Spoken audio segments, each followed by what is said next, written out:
Welcome to the Banker Lamp. Please enjoy the video. You'll start by making sure the Display Widget Center is installed and up to date. This ensures compatibility with your Asus monitor.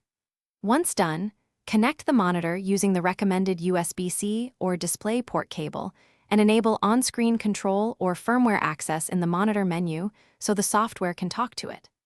Now open Display Widget Center from the System tray or Start menu.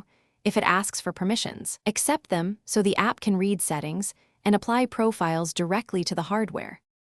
Once Display Widget Center is running, you configure profiles and widgets to match your workflow.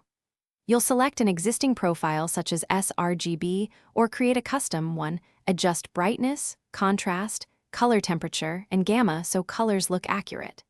Then add widgets like Game Visual, Blue Light Filter, and quick brightness toggles to the main panel for fast access. Make sure to assign hotkeys or link profiles to specific apps so that when you open a game or editing tool, the monitor switches on. To finish, test your setup by switching profiles and triggering hotkeys.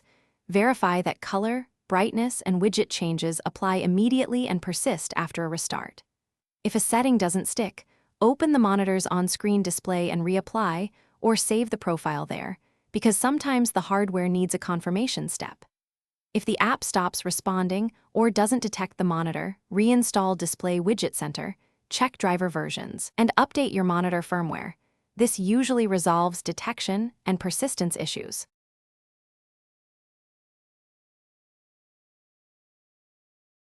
Thanks for watching. If this was helpful, leave a like and consider subscribing. See you next time.